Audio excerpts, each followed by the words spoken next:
Chicken and dumplings on keto. Are you kidding me? Come on, I'll show you how we made it. All right, let's talk about the ingredients real fast. The main ingredient here for the chicken part is the chicken. And I'm using 2 pounds of chicken. Use whatever kind of chicken you want. You can use chicken thighs, chicken breast. Cook it up and save your broth out of it if you want to. You can use canned chicken, rotisserie chicken. Just make sure you have a good 2 pounds of chicken. Next, we have a half a cup of heavy whipping cream. I've got salt and pepper. I've got about a half a teaspoon of salt and about a teaspoon of coarse pepper. I've got a teaspoon of poultry season. I've got a quarter of a teaspoon of xanthan gum. You go light with this. We'll talk about that in a minute. I've got 4 tablespoons of melted butter and 4 cups of broth, chicken broth. This come off the chicken, or you can use canned broth, whatever you want. That's my fancy Subway bowl. Back in the day, growing up, everything was in a butter bowl. Now it's in a Subway bowl, the salad bowl. So what you're gonna need is a large stew pot. And this one's special to me. This belonged to my mom. She passed it down to my wife, and she made delicious chicken and dumplings in this. And I'm praying I can replicate that today with this recipe. So you'll have your large stew pot. It's simple, just throw everything in it from the ingredients here. And we're gonna get it on the stove and let it be simmering. We'll throw in our broth, and like I said, if you want to use canned chicken, that's fine. If you don't, that's fine. You can do whatever kind of chicken you can come up with. Get about 2 pounds. That's the key. So, but we're gonna add all this stuff in and get it seasoned up, and then we'll add the xanthan gum here in just a little while, because that xanthan gum, you kind of gotta sprinkle it just a little bit at a time. You just kind of give it a little thick, and then we'll get this on the stove and come back out here and get our dumplings made up. So we'll let it be simmering. All right, our chicken and broth and everything's in here simmering, and now we're gonna add in just a little bit of xanthan gum as a thickener, and just go easy. Go easy with this, because a little goes a long way. All right, there's our xanthan gum added. And that's going to thicken up some, and then when we put our dumplings in, that's probably going to thicken it up just a little bit more. So let's get that going. So here we are. We're going to try to make up some dumplings here. So we have a 1.5 cups of almond flour. We've got 2 tablespoons of coconut flour. We've got a teaspoon of salt, 2 teaspoons of baking powder. We've got 6 tablespoons of heavy cream. We've got 2 eggs and 4 tablespoons of melted butter. And that's going to make up our dumplings. And you need to have a little extra heavy cream on hand just in case it comes out thick. You can loosen it up a little bit with that. So just keep that in mind. So now let's get this. Let's make some dumplings. So far I know I'm on track with what I've already done with the chicken and the broth and all that, because that was original to my grandmother's recipe and my wife's. That part has not been touched at all. Here is the unknown element, the dumpling part. And just a little backstory on the dumplings, as I'm just throwing all this in the bowl. My grandma, she made the old school dumplings a long time ago with the plop them in the stew and everything.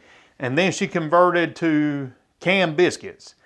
And for some reason or another, I think that recipe was called New England chicken and dumplings or whatever.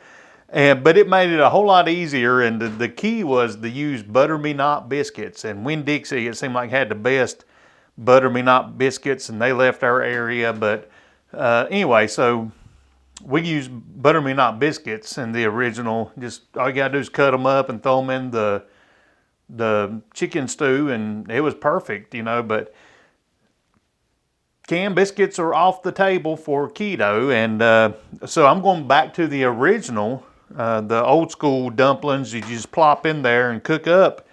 And I hope this works out. This is new to me. You'll find out when I find out if it's any good. But I'm really hoping it is, because I've been craving chicken and dumplings, and normally that's how my recipes are born anyway. I'm craving something and I'm looking for a substitute to feed that craving. And but we're just mixing this up right now, and we're gonna get it into a dough-like consistency, and then we'll use a cookie scooper in the kitchen in a minute and just plop them right into the stew and see how that works out. Man, I've got high hopes for this. Like I said, there's a lot of memories associated with this. This was one of those things that was normally a Christmas or a Thanksgiving dish. It's not either one of those holidays right now, but when you want something, you want it. So, and then you see how that's kind of getting thick like that. We just use the cookie scooper and try to get it in consistency, you know, get the same size. That looks like dough to me. So let's get it in the kitchen and plop it in the chicken in there that's cooking up right now. So what I'm going to do is just kind of get about a cookie scooper and start dropping them in.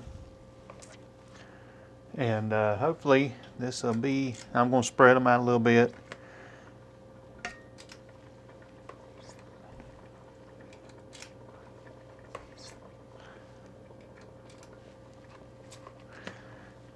And if you don't want this many dumplings and you want more chicken, feel free to cut the recipe in half for the dumplings.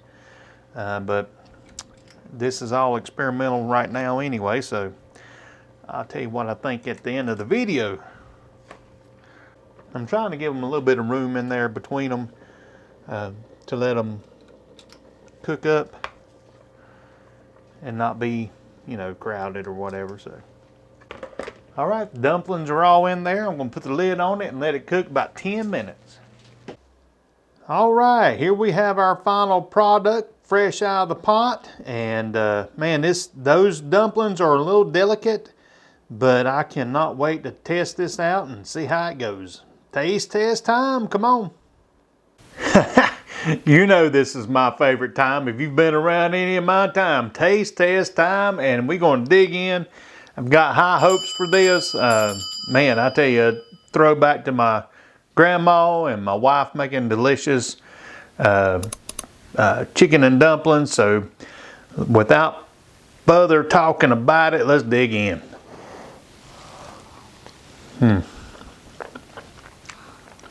Man, that is so good, and there's so many memories associated with this recipe. My grandma, bless her heart, she loved making chicken and dumplings and banana pudding, and that's another recipe for another day. I'll have to figure out how to do a keto version of that, and my wife carried that tradition on, and this was a great meal for the holidays, of course. This is not a holiday, but it is now. It is chicken and dumpling day, and until next time, may the Lord bless you and eat some chicken and dumplings. Mama, I think you'd like these. They're awesome.